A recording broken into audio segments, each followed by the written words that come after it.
श्री सेवक जो महाराज कृपा करके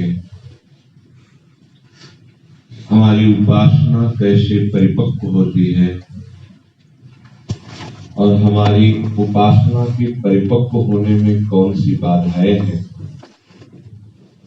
यदि हम उपासना के परिपक्व होने वाले लक्षणों को नहीं समझ पाएंगे तो उपासना को पाखंड दंभ वासनादि रोग से ग्रसित होने में देर नहीं लगता। इसलिए उन्होंने दोनों का वर्णन किया है। जो अकृपा का वर्णन है उसका भाव यही है कि उसकी सारी उपासना की चेष्टाएं केवल लोक रंजन के लिए होती है, अहम की पुष्टता के लिए होती है, जबकि उपासना का परिणाम है अभिमान का गलित हो जाना। देह भाव सबसे बड़ा अभिमान है। देहाभिमान गलित हो गया तो स्वरूपानंद प्रकाशित हो जाता है। वो भगवदानंद, परमानंद, प्रेमानंद जिस भाव का उपासक है वहां वो स्थित होने लगता है। इसलिए गुणमानी संसार और सकल गुण प्रीत बिनु बहुत धरत सिरभार श्री हरिवंश के काव्य। यदि कहीं तुमने मोह को मान कर लिया है कि मैं विद्वान हूँ, मैं तपस्वी हूँ, मैं जितेंद्री हूँ, मैं ज्ञानी हूँ, मैं योगी हूँ, मैं दानी हूँ, मैं सत्य प्रवक्ता हूँ, अगर ये अभिमान है आपने से धारण कर रखा है, स्वीकृत कर रखा है कि मैं ऐसा हूं, पीछे भी चर्चा हुई कि मैं शुद्ध ब्रह्म है, विशुद्ध है, जो मैं है ये साक्षात श्री कृष्ण है, ये साक्षात ब्रह्म है। जहां मैं में कुछ जोड़ा जाता है वही माया है। जब तक हमें इस मैं को सुधारने का समय दिया है तो सुधार लें, नहीं कुछ जगह ऐसी जगह में जाके स्थित हो जाता है जहां सुधारने का चांस ही नहीं। अन्य योनियों में देह भाव में अपने को शुकर रूप में, कीट रूप में, पतंग रूप में, नालियों में पड़े छोटे मोटे कीटाणु के रूप में, अब वहां अवसर नहीं है मैं को शुद्ध करके जीवन मुक्त हो जाओ। मैं का कभी नाश करने में कोई समर्थ नहीं है, नाश होता ही नहीं है मैं का। जो मैं के साथ जुड़ा हुआ है वो सब परिवर्तनशील नाशवान है, और मैं उससे जुड़ गया इसलिए कहा जाता है अहम का नाश नहीं। अहम जो है वो ब्रह्म स्वरूप है, मैं शुद्ध ब्रह्म स्वरूप है। कुछ भी अपने को मानना, अपने को फंसाना है, कुछ भी मानना। भक्ति में प्रभु को माना गया है, हमारी मान्यता प्रभु पे है, और वो इतनी गाढ़ हो जाती है कि अपनी मान्यता का अस्तित्व वहां लीन हो जाता है। ये भक्ति का चरम स्वरूप है। जब मैं था, मैं और था तो इसमें मिलावट हो गई, अब हरि है, अब हरि है, मैं ना है, क्योंकि वो मैं हरि ही थे। कहीं किसी भी कोने में कुछ भी मैं के साथ है तो हरि का अनुभव नहीं होगा, वो हरि ही मैं। भागवत में, चतुर्श्लोकी भागवत में भगवान ने यही उपदेश किया। तो ये जो अपने को मान बैठे हैं, मैं सुंदर हूं, मैं विद्वान हूं, मैं रूपवान हूं, मैं गुणवान हूं, सेवक जी कह रहे हैं ये गुण मानी तो संसार, ये संसार है, यही प्रपंच है। अगर प्रीति हृदय में नहीं है तो जितने भी गुण हैं वो सब बांधने वाले ही हैं। एकांतिक भक्ति हृदय में यदि हरि की प्रति है तो फिर जो सद्गुण प्रकट होते हैं वो प्रसाद स्वरूप होते हैं, उनसे अहम नहीं होता। इस विषय में चर्चा हो रही थी कि ऐसे सद्गुण संतों में विराजमान होते हैं। भगवत ऋषि जी कहते हैं इतने गुण जामे सो संत, श्री भागवत मध्य जस गावत श्रीमुख कमला कंत। प्रभु श्री हरि स्वयं भक्तों की महिमा सभा के मध्य में गान करते हैं, या भागवत भक्त ग्रंथ को भी कहते हैं, भागवत ग्रंथ का भी नाम है। भागवत ग्रंथ के मध्य में आप देख लो, बहुत जगह भगवान ने स्वयं श्री मुख से संतों के लक्षण, संतों की महिमा का वर्णन किया है। संत का क्या लक्षण है? सबसे पहला लक्षण हरि को भजन, खूब प्रभु का भजन करता है हर समय। देखो, बहुत सूक्ष्म विचार पूर्वक अनुभूत बात है। जब तक आप कुछ भी अन्य चिंतन करते हैं तब तक आप उसमें बंधे हुए हैं। आप कितने जीवन मुक्त हुए हैं ये आप खुद देख लीजिए अंदर। कितना आपके हृदय में आराध्य देव का चिंतन होता है और कितना प्रपंच का चिंतन होता है। आराध्य देव से अलग मानकर कितना प्रपंच का चिंतन होता है, आराध्य देव की भावना में कितना प्रपंच का चिंतन होता है। उपासना का ये विषय अंदर बहुत विज्ञ होता है। उपासक कोई मूढ़ थोड़ी होता है, सुजान होता है। इस माया प्रपंच में अपने को छुपा करके बड़ी ही विचित्र गति से हरि विहरण करते हैं और उपासक उनको खोज लेता है। छुपा छुपी खेल में तभी तो हरि अपने भक्तों की महिमा का गान करते हैं। हरि को भजन, यही आपको बताएगा कि आप प्रपंच चिंतन कितना करते हैं। यदि हरि के भजन का लक्ष्य है तो आपको दिखाई देने लगेगा कि आपका कितना प्रपंच चिंतन है। नहीं तो जो हरि का भजन नहीं करते उनको कुछ प्रपंच लगता ही नहीं, क्योंकि वो प्रपंच में है। सत्य वस्तु का उनको ना तो तनिक भी बोध है और ना उस मार्ग में चलना चाहते हैं। हरि को भजन, और ये पूर्ण तभी होता है जब साधु की सेवा। भजन न होई संग बिन, भजन बिना नहीं प्रेम, छिन्हु भजन न छाड़िए, धरिए या ध्रुव नेम। भजन बिना साधु संग के, साधु सेवा के पूर्ण नहीं होता है। भजबे को दो ही भले, कह हरि कह हरिदास। हित तो कीजे कमल नयन, सो जा हित लागे आगे, सब हित लागे फीको, कह हित कीजे साधु संगति सो, जो कलम से जाए सब जी को। स्वामी श्री हरिदास जी महाराज कहते हैं। एक पद में कहते हैं, कह हरिदास तभी चिर जीवो, जब कुंज बिहारी चित आवन। तभी चिरंजीवी हो गए आप जब कुंज बिहारी आपके चित्त में विराजमान हो जाएंगे। चित्त में विराजमान हो जाएंगे, इसका आंतरिक भाव है तो विराजमान है। चित्त के अधिष्ठात्र देवता भगवान वासुदेव है, वही बिहारी जी है। उन्हीं की सब सारी सृष्टि। वासना वासुदेवस्य वासितम भुवनत्रयम्, सर्वभूत निवासोऽस्मि वासुदेव नमोस्तुते।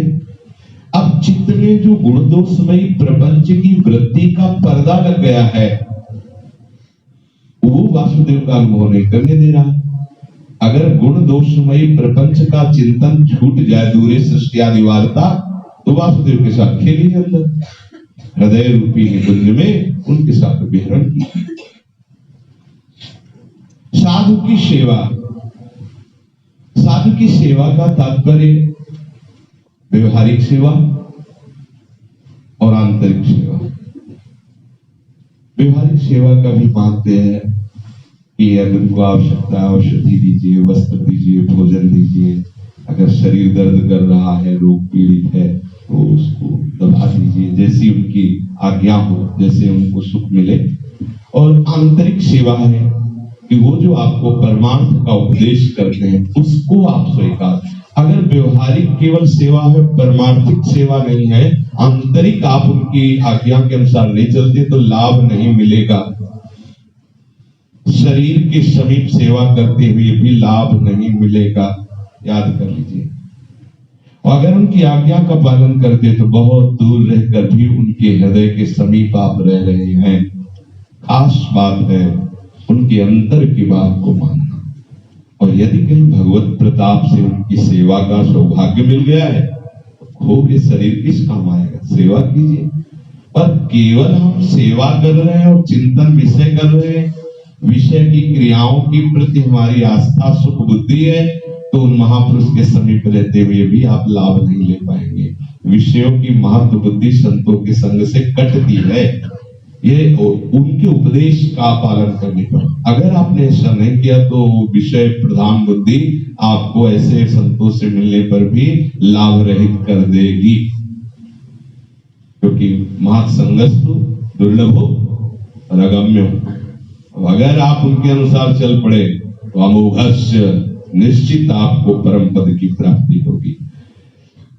भगवान के अवतार श्री दत्तात्रेय जी महाराज की शास्त्राबाहु अर्जुन ने बहुत सेवा की और रिझा लिया, बहुत सी सिद्धियों का स्वामी बना, पर महत्व बुद्धि विषय सुख में होने के कारण 88,000 वर्ष तक जवान रहकर विषयों को भोगा और अंत तो गत्वा भगवान परशुराम जी के फरसे से उसका सब विनाश हो गया। एक महापुरुष भगवत अवतार ज्ञानशील समुद्र है, आचार्य स्वरूप है भगवान दत्तात्रेय जी। क्या उनकी सेवा से ऐसी भी बुद्धि बची रह सकती है?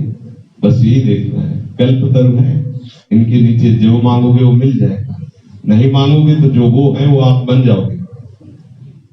संत क्या है? संत कल्पतरु है। अगर आप उनसे कोई चाह ना करें, अगर चाह भी है उनकी आज्ञा के अनुसार चलना शुरू कर दे तो आप उस शरीर से चाहे सबकी ना, उनकी चाह कम कर जाएगी, क्योंकि उनकी चाह कोई अपने समान आपको बनाना चाहते हैं।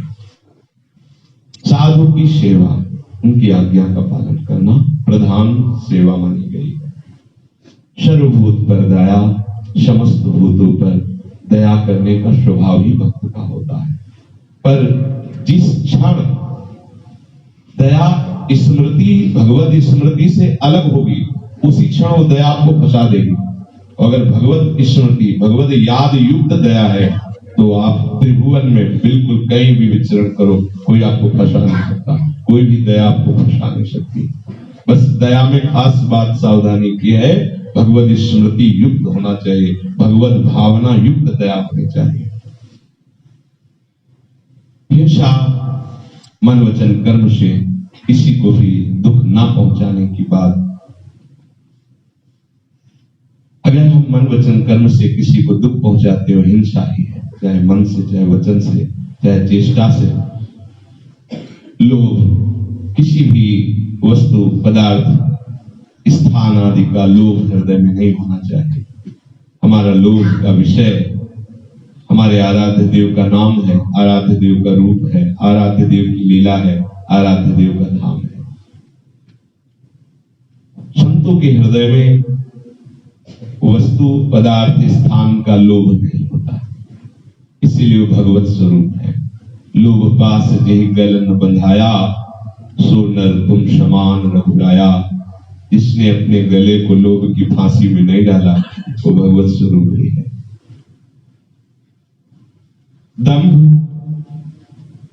ये बहुत मीठा रोग है, जो जड़ से भक्ति को मिटाने की सामर्थ्य रखता है।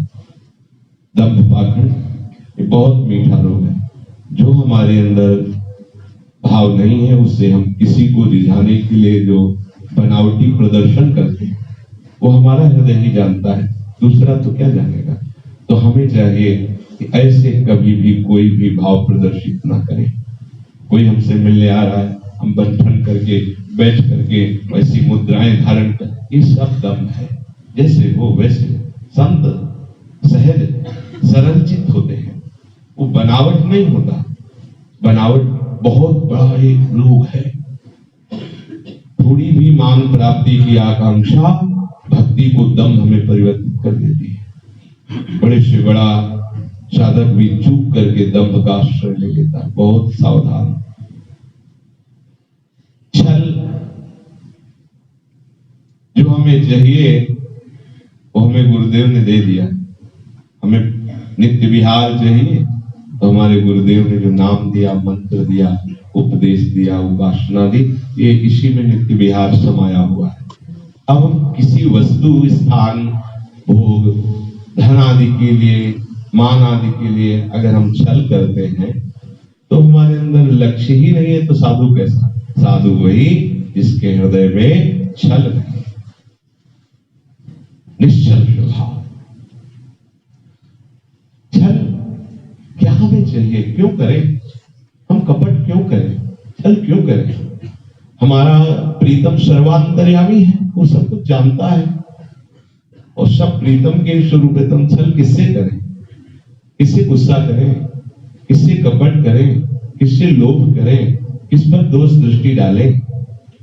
उमा जी राम चरण दरद विगत काम मद को हो, निज प्रभु में देखें जगत हे शंकर। किससे छल करूं? सर्वांतर्यामी से। उनसे छल करूं? वो तो जान ही रहे सब कुछ। प्रभु जाने सब बिना ही जनाए, उनसे क्या छल? संत जन इस बात को सिद्ध कर लेते हैं कि सर्वांतर्यामी प्रभु सब जगह विराजमान है, इसलिए कभी छल का आश्रय नहीं लेते। विश्व देखे माया, जितने भी इंद्रियों के भोग हैं यहां से लेकर ब्रह्मलोक तक, वो सब मायाकृत है। तो जिसको भगवत प्राप्ति की लगन लगती है उसी को सब विश्व के समान दिखाई देने लगते हैं। फिर जो भगवत प्राप्त है वही संत है, उनको कैसे? रमा विलास राम अनुरागी तजत बमन जन गुण भागी। जैसे कोई बमन उल्टी को खाना नहीं चाहेगा, ऐसे कोई भी भगवत भक्त विषयों को भोगना नहीं चाहेगा। जैसे ऊषर में कितना भी खाद पानी लगा दो अंकुरण नहीं होगा, ऐसे ही संत को चाहे जितने विषय सानिध्य में रख दो, कभी उसके हृदय में भोग वासना नहीं जागृत होगी। संत हृदय जीवी उपज न कामा। ऐसा महान गुण संतों में भगवत कृपा से अवतरित होता है। ये भगवत कृपा से अवतरित गुणों की बातें हैं। मैं नहीं भोगूंगा, हो सकता है ये मैं परास्त हो जाए, लेकिन जब भगवत कृपा से अवतरित होता है तो भोगने योग्य कोई वस्तु ही नहीं नजर आती। वो ऐसा महान रस का भोक्ता होता है कि उसको कोई भोगने योग्य वस्तु ही नजर नहीं आती है। जो 56 भोग आरोपने के लिए मिल रहा है तो बमन काहे को खाएगा?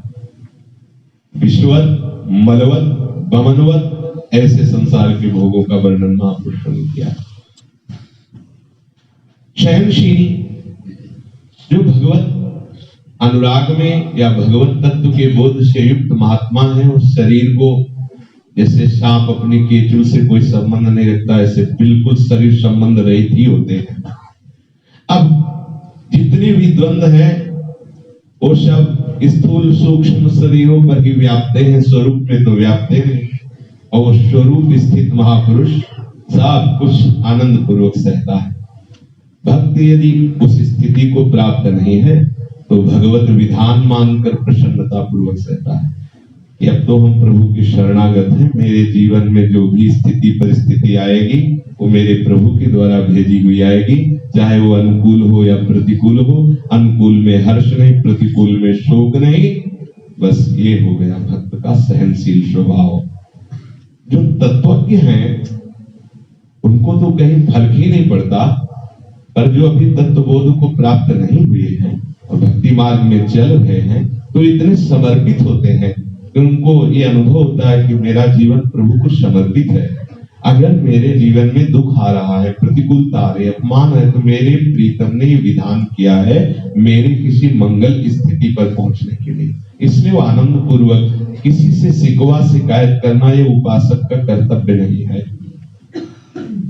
आपको किसी ने सताया, आपको किसी ने प्रताड़ित किया, तिरस्कार किया, निंदा की, यदि आपने ये बात किसी को बता दी, इसका मतलब आपके मन में इसका प्रभाव पड़ा। क्योंकि जिस बात का प्रभाव पड़ेगा वही टिकेगा और जिसका प्रभाव नहीं पड़ेगा नहीं टिकेगा। आप परिक्रमा मार्ग में बैठ जाइए और 2 घंटे तक बैठने के बाद आ जाइए, जिसका प्रभाव पड़ा होगा वो सीन आने लगेगी सामने, जिसका प्रभाव नहीं पड़ा वो याद स्मृति में ही नहीं आएगा। जो भगवत स्थित महापुरुष होते हैं तो किसी का प्रभाव नहीं पड़ता, इसलिए हर समय प्रभु में ही मगन रहते हैं। जित संग दोषा, किसी भी प्रकार का दोष उनको स्पर्श नहीं कर सकता। सहनशील, मात्रा स्पर्शास्तु कौन्तेय शीतोष्ण सुख दुखदा, आगमा पायनो अनित्यास्ता स्थितिक्षस्व भारत। भगवान आदेश कर रहे हैं। ये जो अनुकूलता प्रतिकूलता, मान अपमान, सर्दी गर्मी, सुख दुख, ये सब आने जाने वाले हैं। ये हमारे स्वरूप का स्पर्श नहीं करते। मात्रा स्पर्शास्त्र कौन थे, इंद्रिय मन बुद्धि तक ही सीमित है इनका प्रभाव। इसलिए तुम इनको सह जाओ, क्योंकि जो सह जाता है वही अमृत पद का अधिकारी होता है। यमहीन व्यथिन्ते पुरुषम पुरुषर्षभ सम दुख सुखाधीरम स्वमृतत्वाय, वो अमृत तत्व में विराजमान होता है जो किसी भी विकार से विचलित नहीं होता। मौन बहुत बड़ी सामर्थ्य है, कुछ नहीं बोलना, किसी को नहीं बताना आपके हृदय में क्या हो रहा है, क्योंकि हृदय बिहारी के नाम कर दिया तो किसी को बताने की जरूरत क्या है, वो जानने ही नहीं तुम्हारे हृदय में क्या हो रहा है। अब तुम्हारा हृदय केवल भ्रमवश तुम मान लो अपना है, अब तो हृदय बिहारी प्रभु के नाम कर दिया है ना, तनवान मनोभी रमलई सोहम तभी वास्तविकता, तो उनके नाम हो गया, तो आपको किसी को बताने की जरूरत क्या है कि मेरे को काम बहुत आता है, क्रोध बहुत आता है, आपको भी आता है क्या? इनकी वहीं तक पहुंच है, जहां तक पहुंच है वो हमने प्रभु को समर्पित कर दिया है, बस खत्म। जो हो रहा वो जान रहे हैं। शांत भाव सबसे बड़ा भाव है, जिसे गौर नहीं किया जाता और ऊपर के भाव को समझा जाता है कि बहुत बड़े हैं। हमारी मान्यता सबसे बड़ा शांत भाव है, क्योंकि इसी भाव की नींव पर ये सब महल खड़े हैं। अगर शांत का तात्पर्य है चुपचाप बैठे रहना नहीं, किसी भी परिस्थिति में मन का विचलित न होना, उद्विग्न न होना, अशांत न होना। इसी जगह पूज्यपाद सूर्या बाबा जी की सभा में बड़ी निंदा की, हरि बाबा के साथ कीर्तन में सन्यासी होकर के भी बैठते हैं और वहां कोई भी जाति का प्रणव बोल सकता है, ऐसा सब जो इस पार्टी के होते हैं ना, निंदक पार्टी, उनको बहुत अच्छे अच्छे सूत्र मिल जाते हैं और वो बाबा तो मुस्कुराते शांत बैठे हैं। एक तो बाबा के बहुत प्रकांड विद्वान शिष्य थे, उन एकदम असहनीय हो गया उनको, और किस वही कोई मूढ़ पुरुष होगा जिसको अपने गुरु की निंदा सहन करने की सामर्थ्य हो। कोई भी विवेकवान ऐसा सह या तो सभा छोड़कर भाग पड़ेगा और या फिर उसका विरोध करेगा। हमारी निंदा हो ठीक, लेकिन हमारे गुरु की निंदा यदि हमारे कान में पड़ रही है तो कान में उंगली डालकर भाग पड़ो वहां से, और या फिर उसकी जबान बंद करो। संत शम श्री पद अपवादा, कही सुनीता असमर ज्यादा, काटी जीव तासु जो बसाई, श्रवण मुनि नत चले परे। सिद्धांत वो एकदम खड़े हो गए, बाबा बैठ जाओ। जब सभा समाप्त हुई पीछे कुटिया की तरफ गए तो बाबा ने मना क्यों कर दिया, ये चाहे जितने बड़े विद्वान होते अभी इनको हम, तो उनका इसी बात की साधना हो रही क्या?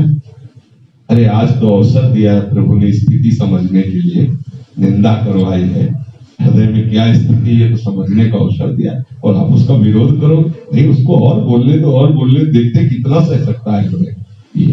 ये देखो तो ब्रह्म स्वरूप ही थे, वो अपने लोगों को उपदेश कर रहे हैं। आनंद पूर्वक से परीक्षा हो रही, हर समय सावधान, परीक्षा हो रही, निंदा आई है, अब हृदय को विचलित नहीं होने देना। राधा राधा राधा बस, जो वो जब निंदक मिले तो उसकी तरफ जरूर देख मुस्कुरा, प्रणाम श्री हरिवंश, राधे राधे, सब में हमारा प्रभु है, हमको सहनशील, ये बहुत बड़ा साधु का लक्षण है। जो सहाय सो साधु, भक्ति की वृद्धि ऐसे ही उपासकों में होती है। सहत सहत बाढ़े भगति, कृतन गुरु हितगार। आशय उदार, उदार आशय उसी का होता है जो भगवत प्राप्ति की लालसा से भगवत तत्व में स्थित होता है। हरिवंश नाम है जहां तहां तहां उदारता, सकामता तहां नहीं कृपालुता विषेकिए। सकामता तहां नहीं कृपालु, जो नाम में, रूप में, लीला में, धाम में डूबा हुआ है, तत्व चिंतन में डूबा हुआ है, उसका आशय उदार होता है, उसका व्यवहार भी उदारता पूर्ण ही होता है, उसमें कहीं भी किसी भी तरह की कमजोरी नहीं होती। लेत देत मन संक न धरई, बल अनुमान सदा हित करे। उनको ये नहीं कि अब हम ये वस्त्र दे देंगे तो अब हमें सर्दी लगेगी, ऐसा नहीं, उदार, कोई शंका नहीं, ऐसे। अति धीरज, बहुत धैर्यवान। शास्त्र के महापुरुषों ने धैर्य को दो बात में ही परीक्षा में रखा है। धैर्य तो सर्वत्र आवश्यकता, पर दो बात में प्रधान रखा है, एक रसेंद्री में धैर्य, एक जनेंद्री में धैर्य। वही धैर्यवान है जो इन दो इंद्रियों में धैर्य धारण कर चुका है, रसेंद्री में और जनेंद्री में। इन दो को जो धैर्यवान सह गया वो सबसे बड़ा धैर्यवान है, और इन दो में जो परास्त हो गया तो और कितना भी धैर्य रखे। बहुत देखा है, सर्दी गर्मी भूख प्यास सब सह लेंगे, गाली मार धक्का ये सब सह लेंगे, इनमें फेल हो जाते हैं। रसेंद्री और जनेंद्री के वेग को जो सह गया वही धृति, वही धैर्यवान। अच्छे अच्छे पदार्थ तुम्हारे सामने हो और तुम्हारा मन पाने की लालसा से रहित हो, भगवत इच्छा प्रसाद स्वरूप उदर पोषण के निमित्त कुछ भी आए उसे डाल दिया। स्वाद बुद्धि से पाया हुआ प्रसाद तत्काल रजोगुण प्रकट कर देता है। भोजन स्वाद बुद्धि पदार्थ बुद्धि से पाया हुआ रजोगुण तत्काल कामना प्रकट कर देती है। ये सावधानी की बातें हैं उपासना। आहार को बहुत संयमित और अल्प आहार कहा गया है उपासक के लिए, क्योंकि अधिक आहार करोगे तो आप ब्रह्मचर्य धारण नहीं कर सकते, आपकी दिनचर्या लड़खड़ा जाएगी, आप प्रमादयुक्त हो जाएंगे। और कितना भी रजोगुणी आहार हो उसे अल्प मात्रा में पाया जाए तो शुद्ध सतोगुण प्रकाशित कर देगा। कितना भी सतोगुणी पदार्थ हो अधिक मात्रा में पाया जाए रजोगुण और तमोगुण को वो प्रकाशित कर देगा। विवेक पूर्वक धैर्य पूर्वक उपासना मार्ग में बहुत काल तक चलना ये सबके बस की बात नहीं, इसीलिए कुछ कहे गए हैं उपासक जन। 10-5 दिन तो ठीक है, नहीं फिर वही, क्योंकि ये बात उनकी समझ में नहीं आती तो वही फिर पति पुत्र परिवार खान पान भोग रहो उसी में फिर, और जुड़े तो हमें लाभ नहीं मिला। जुड़े किससे जुड़े? अपने आम से जुड़े, अपने शरीर से जुड़े, अपनी वासनाओं से जुड़े, उपासना से जुड़े, गुरु से जुड़े। अगर गुरु से जुड़े तो जो गुरु के हृदय में चल रहा है वो तुम्हारे हृदय में चलेगा पक्का। जोड़ के तो देखो, देखो जोड़ के प्लग लगाओ, अभी कोई तार प्लग लगाओ जो यहाँ बिजली जल रही है वही वो जहां ले जाओगे वहां जल जाएगी। जुड़ना मतलब मन वचन कर्म से उनके अधीन होना। ऐसी कहां अधीनता? स्वतंत्रता है। घूम रहे हैं, समय को व्यर्थ नष्ट कर रहे हैं। क्यों? क्योंकि जुड़े नहीं। अरे पीले पहन लो, लाल पहन लो, काले पहन लो, नीले पहन लो, ये जुड़ना थोड़ी है। जुड़ना है चित्त का जुड़ना, हृदय का जुड़ना। दे दिया है हृदय बिहारी प्रभु, अब आपको अपना हृदय दे दिया। धैर्य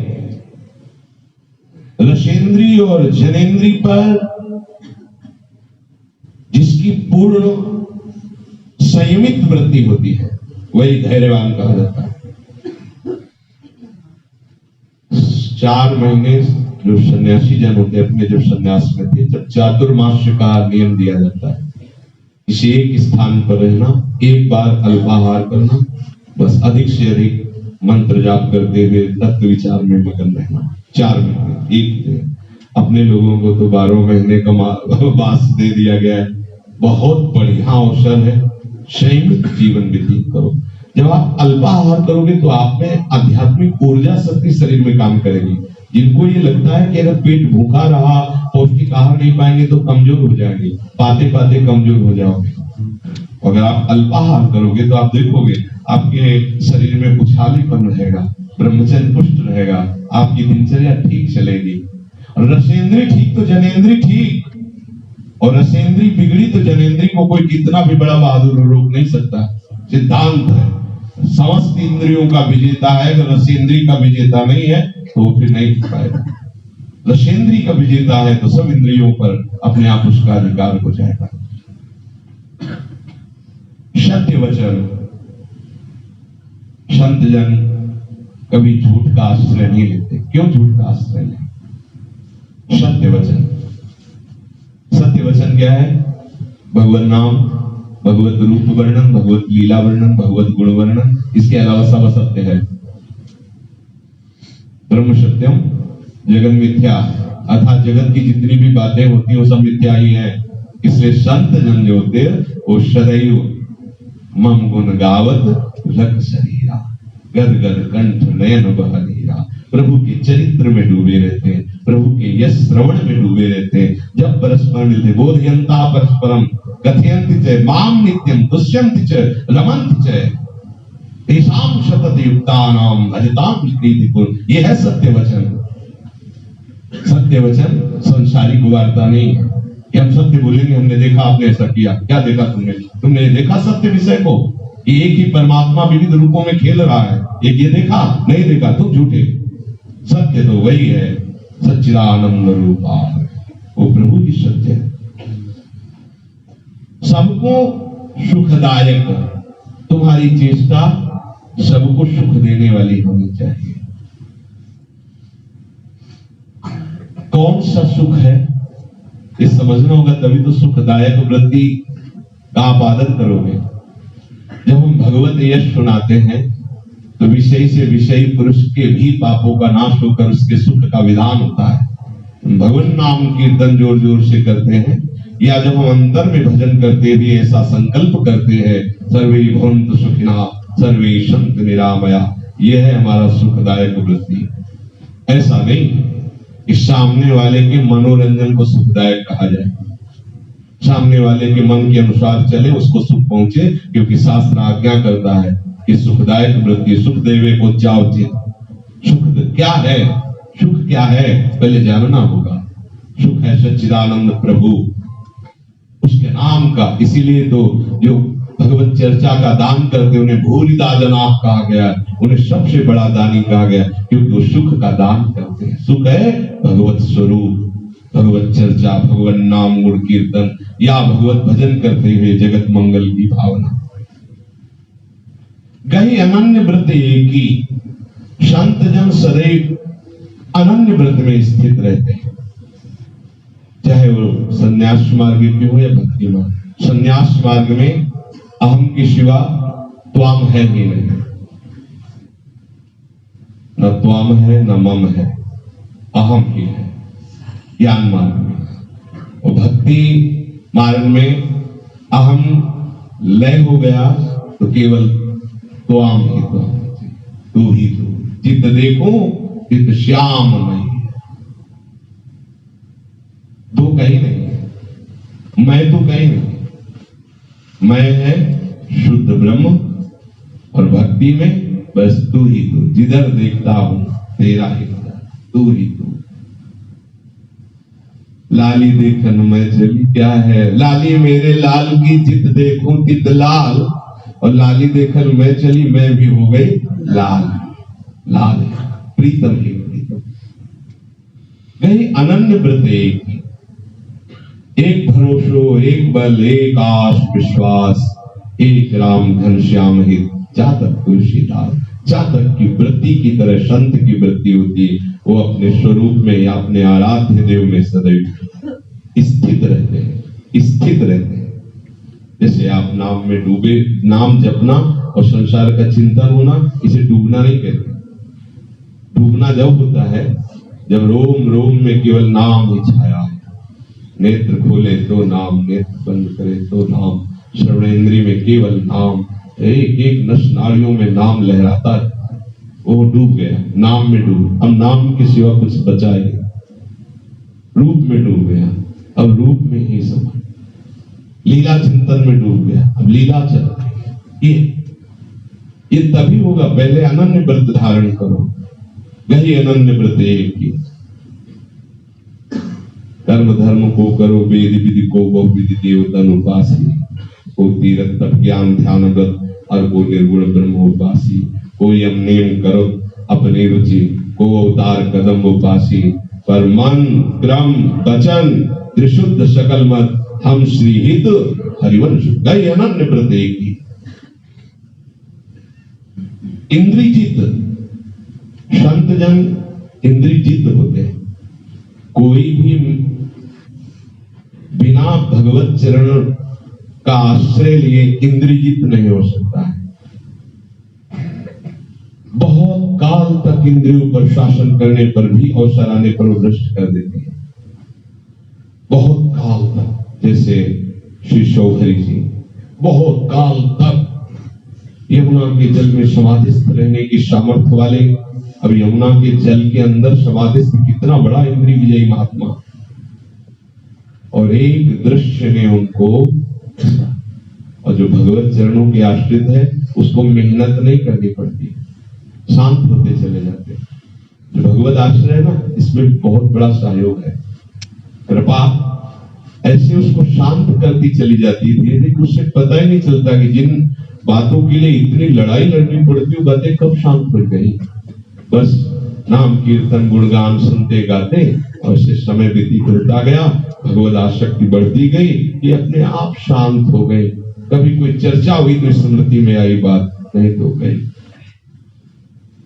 और इसमें ये भय नहीं है भक्ति में कि आगे चलकर कभी ऐसी कोई घटना घटे और हम भ्रष्ट हो जाए, तो इसमें ऐसा, क्योंकि प्रभु कहते हैं नामे भक्ता प्रणश्यति। प्रभु कहते हैं मैं उनकी रक्षा करता हूँ, योगक्षेमम वहाम्यहम्, मैं वहन करता हूँ, करो सदा दिन के रखवारी, जिन बालक राष्ट्र महतारी। और प्रभु की कृपा से जब इंद्रियां शांत हो जाती है तो उसको यह अभिमान नहीं होता कि मैं इंद्रजीत हूं। इसी में आगे कहा इंद्रजीत पर अभिमान न जाके, इंद्रिय विजयी है पर इस बात का अभिमान नहीं है कि मैं इंद्रिय विजयी हूं। किसी भी तरह का कोई भी अभिमान उसके हृदय में स्फुरित ही नहीं होता जो भगवत चरणारविंद का आश्रित होता है। कभी कोई लीला संपादन के लिए सिद्ध भक्तों में प्रभु ऐसी लीला कर लेते हैं, नहीं भक्त इतना द्रवित हृदय होता है कि अहम रूपी कठोरता वहां छू ही नहीं सकती। करे जगत को पावन ऐसा संत ऐसा भक्त, सतरत सा लोकान, वो लोगों को भी स्वयं तर जाता है, उसके पितर तर जाते हैं, वो लोग को पावन करने की सामर्थ्य रखता है। भगवत रसिक तासु की संगत तीनों ताप नशावन। भगवत रसिक कहते हैं ऐसे संतों की संगति की जाए तो दैहिक दैविक भौतिक तीनों तापों का शमन हो जाएगा। ऐसे संतों की भक्ति की जाए तो स्थूल शरीर, सूक्ष्म शरीर, कारण शरीर तीनों पवित्र होकर के, पवित्र होने का मतलब तीनों से आजाद हो गए, तीनों से मुक्त हो गए, इनके बंधनों से मुक्त होकर के प्रभु के प्रेम रस का रसास्वादन करने वाले भाव देह की प्राप्ति हो जाती है। भगवान कपिल देवी ने माता देवहूति जी से कहा प्रसंग मजरम पास मात्मनः कवयो विदुः सएव साधु कृतो मोक्ष द्वारम अपावृतम। कि ये जो आसक्ति है जगत में यही बांधने का काम करती है, आसक्ति ही हमें बांधे हुए है। ये अच्छेद बंधन है, बिना संतों के संग के इस बंधन को कोई नहीं काट सकता। शरीर की आसक्ति, शरीर संबंधियों की आसक्ति, शरीर भोगासक्ति, ये केवल संत संग से ही कटती, अन्य से नहीं। इसलिए अच्छेद कहा। किंतु यही संग, यही आसक्ति जब इन संत महापुरुषों से हो जाती है तो मोक्ष का खुला हुआ द्वार बन जाती है। तो प्रश्न बनता है कि कैसे संत होते हैं जिनसे आसक्ति की जाए तो खुला हुआ मोक्ष का द्वार मिल जाएगा। तो प्रभु कपिल देव जी महाराज कहते हैं तितिक्षवः कारुणिकाः सुहृदः सर्वदेहिनां अजात शत्रवः शान्ताः साधवः साधुभूषणाः। सहनशील, जिसकी अभी आपने चर्चा सुनी, तितिक्षवा उसे ही है। कारुणिका, बड़े ही दयालु स्वभाव के। सुहृदा सर्वदेही नाम, समस्त देहधारियों के अकारण हितैषी, अकारण हित करने वाले। ये क्यों हमें इतना प्यार करते हैं, ये क्यों हमें इतना दुलार करते हैं, ये क्यों हमें बार बार डांटते हैं? क्योंकि वो अकारण प्रेम करने वाले आपसे। संत जन अकारण हितैषी है। सुहृदा सर्वदेही नाम अजात शत्रवः, संतों का कोई शत्रु पैदा ही नहीं हुआ। संत अजात शत्रु है। अजात शत्रु धर्मराज युधिष्ठिर को भी कहा गया। उनका कोई दुश्मन नहीं था। संध्या काल में युद्ध समाप्त होने के बाद दुर्योधन जाता और पूछता कि भ्राताश्री कल कौन से व्यू की रचना होगी, कल कौन सा विधान रचा जा रहा है, युद्ध वो सब बता देते हैं। अजात शत्रु उनकी दृष्टि में कोई शत्रु था ही नहीं, इसीलिए युधिष्ठिर जी के साथ एक अलग संगोष्ठी होती थी और प्रभु श्री कृष्ण के साथ एक अलग होती थी, जिसे युधिष्ठिर जी को भी पता नहीं होता था। पता चला कि आज ये ऐसा युद्ध का व्यू रचा जाएगा, युधिष्ठिर जी ने बता दिया, उधर प्रभु ने दूसरे व्यू की रचना करा दी। जानते थे कि अजात शत्रु उनकी दृष्टि में कोई अजात शत्रु वही हो सकता है जो सब जगह अपने प्रभु को देखता है। हरिवंश नाम लीनजे अजात शत्रु प्रपंच दंभ आदि दे तहा कछु। अजात शत्रु कौन है? जो भगवत चिंतन में लीन है, सब जगह अपने प्रभु को देखता है। अजात शत्रवा और शांत चर्चा हुई ये भी शांत जन शांत, शांत पर बहुत ध्यान देना चाहिए। जो लोग शांत रस का महत्व तो नहीं समझते वो आगे के रसों को समझ ही नहीं सकते। पहला है शांत रस, शत्रु मित्र सम जान ईमान ईमान अपमान सम दुख सुख लाभ नहान। यह शांत रस, किसी भी तरह का कोई भी द्वंद्व उसको स्पर्श नहीं कर रहा, शांत। पहला लक्षण है प्रेम प्रकट होने वालों में शांति। अव्यर्थ कालत्वम विरक्तिर्मान शून्यता शांति। जो हमें अपमानित करे उसका हम सम्मान करें, जो हमारा मंगल करे उसके लिए हम मंगल भावना करें और मंगल चेष्टा भी करें। यही तो फर्क है संसारी और संत में। संतों को जो भगवत स्वरूप कहा गया जगत पावन करने, तो ऐसे थोड़ी केवल वेश मात्र से नहीं, वेश का प्रभाव पूजन आपका करवा देगा, लेकिन वास्तविक पूजन यही है जो संतों के लक्षण। या प्रभु ने लाल पीले कपड़े की बात नहीं करी, लक्षणों की बात की। अजात शत्रवः शांताः साधवा साधुभूषण। ये साधु के आभूषण है, ये साधुता के आभूषण है। जो सहनशील है, करुणा हृदय है, सबको सुख देने की भावना से युक्त है, अकारण हितैषी है, किसी से भी शत्रु भाव नहीं रखता, सदैव शांत रहता है, सत्पुरुषों का सम्मान करने वाला। मयि अनन्येन भावेन भक्तिं कुर्वन्ति ये दृढाम् मत्कृते त्यक्त कर्माणस् त्यक्त स्वजन बांधवाः। ये एक ऐसा शब्द है जो सारे सद्गुण प्रकट कर देगा। मयि अनन्येन भावेन, केवल प्रभु के अनन्य बन जाओ तो आप तितिक्षु, आप कारुणिक, आप सुहृद सर्वदेही नाम, आप अजात शत्रु, आप शांत, ये जितने भी आभूषण साधुता के हैं ये सब आपके अंदर प्रकाशित हो जाएंगे। जो संत जन होते हैं वो मेरे में अनन्य भाव से सुदृढ़ प्रेम भरी भक्ति करते रहते हैं। मत कृत्य त्यक्त कर्माणस, वो मेरे लिए संपूर्ण कर्मों का त्याग कर देते हैं। अब हमें वही करना है जिससे हमारे प्रीतम प्रसन्न हो। यही है सर्वकर्म संन्यास। कोई ये सोचे कि कर्म त्याग कम तो आज से कुछ करेंगे ही नहीं, तो प्रकृति बलवती है, बाहर से हाथ पैर बांध करके डाल दिए जाए तो भी क्रिया होती रहेगी। क्रिया तो आंतरिक चिंतन का विषय है, बिना क्रिया किए कोई रह नहीं सकता है।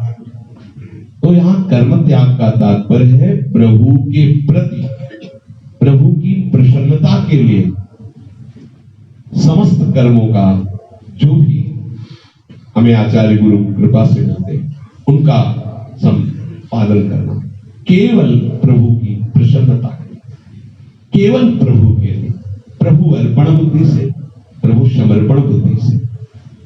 ये बहुत बड़ा भक्ति का लक्षण है। तो आप स्वयं के लिए कोई कर्म नहीं रह गया, यही हो गया कर्म त्याग। आपको अपने कल्याण के लिए, आपको अपने लाभ के लिए, आपको अपने किसी विधान के लिए कुछ करने की जरूरत नहीं। अब आपका प्रीतम जो आपसे करवा रहा है वो आप प्रीतम के करवाए हुए कार्य को प्रीतम की प्रसन्नता के लिए कर रहे हैं। आप सबसे बड़े कर्म त्यागी हैं। कर्म संन्यास का तात्पर्य आंतरिक यही है। उसका मतलब आप ऐसे कर्महीन होकर बैठे रहना कर्म संन्यास नहीं कहा जाता है। ये तो सर्वाणि कर्माणि मयि सन्न्यस्य मत्पराः अनन्येनैव योगेन मां ध्यायन्तु उपासते। मेरा ध्यान, मेरी उपासना, मेरा आनंद भाव, मेरे लिए समस्त कर्मों का समर्पण, वही है त्याग। न्यास माने यत् करोषि, जो भी कर रहे प्रभु के लिए। और त्यक्त स्वजन बांधवाः, जितने अपने रिश्ते नातेदार सगे संबंधी सबका त्याग वो मेरे लिए कर देता है। न मेरी कोई माँ है, न मेरा कोई बाप है, न कोई मेरी बहन है, न मेरा कोई संबंध है, न मेरा ये शरीर है, मेरे केवल प्रीतम है। अब सांसारिक लोगों को शब्द थोड़ी समझ में आएगा। परमार्थ की ऊंचाई का शब्द अगर गृहस्थी और संसार के राग में फंसे हुए लोग समझ जाए तो अंतर ही क्या रह जाएगा। वो तो ये ढूंढेंगे कि अमुक जगह लिखा है कि माता पिता की, भाई बंधुओं की, अमुक, वो जहां जिस जगह जिस सूत्र की आवश्यक, ये उन महापुरुषों की बात कही जाती है जिनके संग मात्र से मोक्ष पद की प्राप्ति होती है। संग मात्र से, ये उन संतों का महान गुण है। त्यक्त स्वजन बांधवाः, कोई स्वजन संबंधी रिश्ते नातेदार हमारा नहीं, प्रीतम के सिवा कोई त्याग कर दिया है, अंदर से बाहर से दोनों से। कबीरा वहां न जाइए जहां जन्म भूमि का था। संतों ने मना किया। जैसे कहा जाता है ना, जननी जन्म भूमि स्वर्गादपि गरीयसी है। ये वो एक सिद्धांत में उनके लिए है जो 4 वर्णाश्रम की अलग अलग मर्यादाओं का वर्ण, ये उनके लिए है।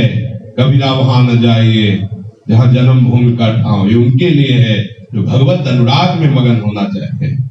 और समस्त धर्म वर्ण आश्रम आदि के पालन का फल है सावै पुरुषाम परो धर्मो यदि भक्ति अधोक्षजे। प्रभु की चरणारविंद की भक्ति हो जाए, यही सब धर्मों की पूर्णता है। त्यक्त स्वजन बांधवाः, जो मेरी केवल अनन्य भक्ति करता है वो देव ऋण, पितृ ऋण, मातृ ऋण सब से मुक्त हो जाता है। एकादश स्कंद में भगवान ने वर्णन किया। एक बार जब इस मार्ग में उतरे हो तो सच्चे बन के उतरो। हमारे परिवार से बात करने से हमारे परिवार का कल्याण नहीं होगा।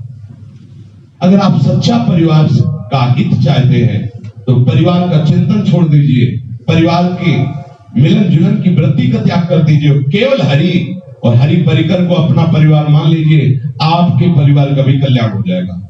फिर ठेका हरि ले लेंगे। प्रणत कुटुंब पाल रघुलाई। वो तुम कितना चिंतन करोगे, क्या तुम उनको संभाल सकते हो? अपने को तो संभाल नहीं पा रहे हो, जहां समर्पित हुए वहां तो समर्पण कर नहीं पा रहे। ये उपासक वृत्ति छोड़े कि ऐसा भी सिद्धांत है कि घर परिवार, ये उनका सिद्धांत है जो गृहस्थ धर्म में है। गृहस्थ धर्म में भी बड़े बड़े भागवत हुए, आपकी सामर्थ्य तो उस तरह से भक्ति करो। पर यदि आपने विरक्त वेश ले लिया, आप संतों की सभा में बैठे हुए हो संत मार्ग का अनुसरण करने के लिए, तो भगवान के वचन है त्यक्त स्वजन बांधवाः। वहां गोस्वामी तुलसीदास जी रामायण में कहते, जननी जन भगवान श्री राम, जननी जनक बंधु सुत दारा, तन धन धाम सुहृद परिवारा, सबकी ममता ताग बटोरी, मम पर मने बांध बटोरी। भगवत मार्ग में देखो, रूप जी, सनातन जी सब परिवार ही तो है, लेकिन सब भगवत भक्त। और वृंदावन ऐसे है मनो चिन्हारो ना है, मानो एक दूसरे को जानते ही नहीं। ऐसे कभी मिले तो भगवत चर्चा, अरे आओ भैया, आओ दीदी, आओ जीजा, फूफा, मौसी, नाना, हो गया सब ड्रामा। तुम्हारी की हुई भक्ति सब नाटक बन गई, सब ड्रामा बन गया। त्यक्त स्वजन बांधवाः, इस बात में स्थित होना पड़ेगा। अंदर से देख लीजिए, अगर अंतर में राग है तो अभी गड़बड़ी। अंतर के राग का समर्पण कर दो अंदर से। हे प्रभु, आपकी से तभी तो है मयि अनन्येन भावेन, अन्य भावे नहीं रह गया। भक्ति कुर्वन्ति ये दृढ़ाम। फिर आगे है मदाश्रयाः, इसकी चर्चा से श्री राधा